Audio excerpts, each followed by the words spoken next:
Imagine being in your room.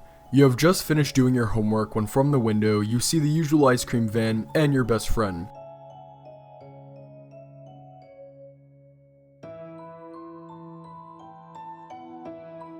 At a certain point, the ice cream seller with a frightening mask freezes your friend instantly with his mouth, and then he puts him in his van.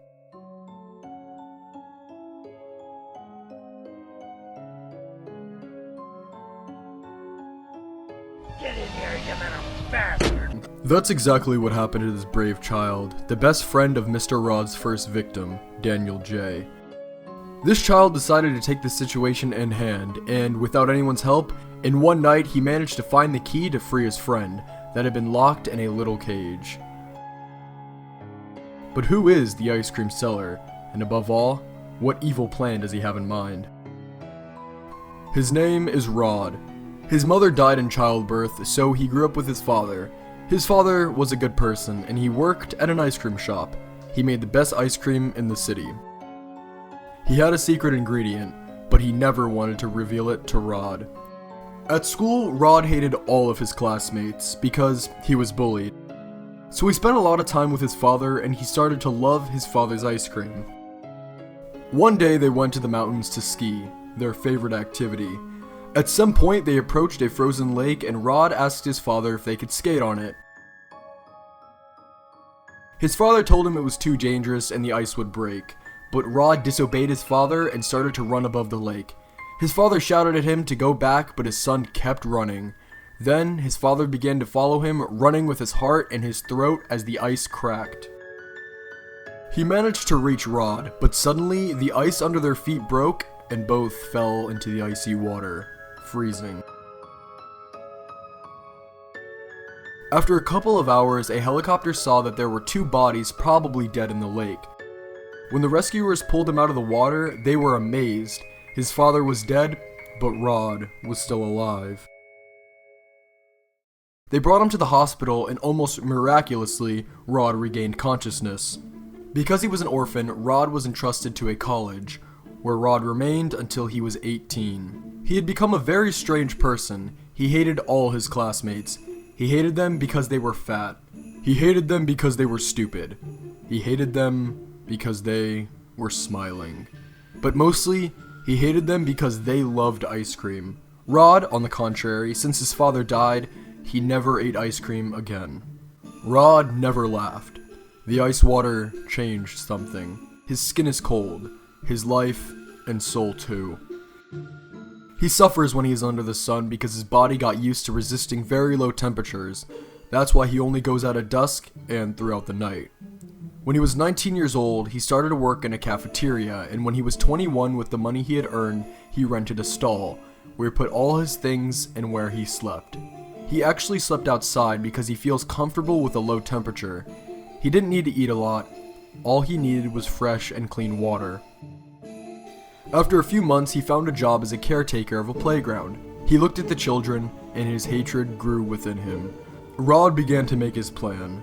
He would kill those fat children, and he would do it with something that would avenge his father, with the ice cream.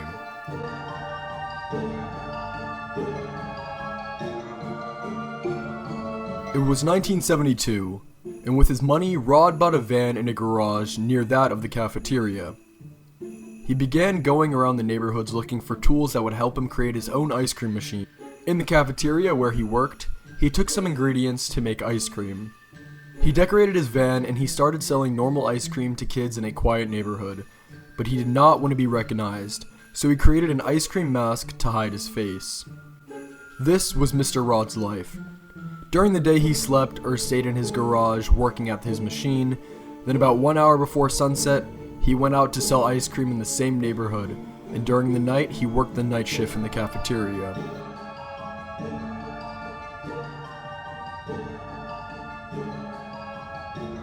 He was not famous. He was only Mr. Rod for some children who always came to take his ice cream. But he always had an evil plan in mind.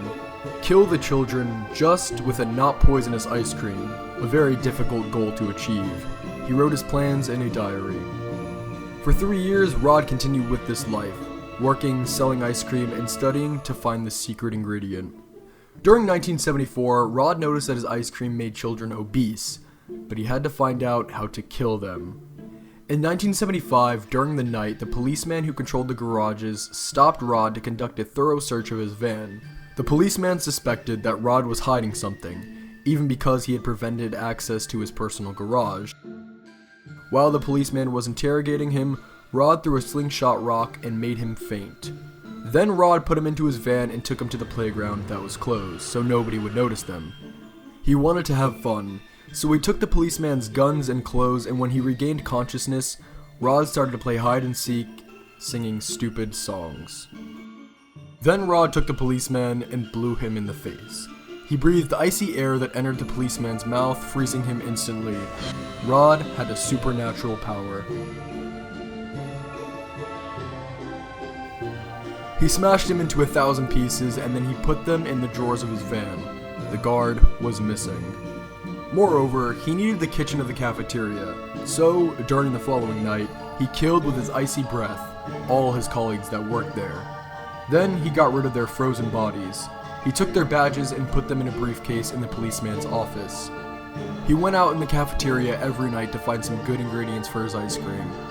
On July 15th of 1975, Rod wrote in his diary that he had finally found the special ingredient. So, during the sunset, he went in and went out of the usual neighborhood where he would sure pass Daniel J. Mr. Rod took him, froze him with his breath, and put him in his van to take him to his garage where the kid would eat the mortal ice cream. The problem was that Rod was so messy, so he lost his keys and all of his objects, so he could not return to his garage, in the stall, or in the kitchen. So that night he went to look for the keys at all the stops he used to make: the garage, the playground, the stall, the cafeteria.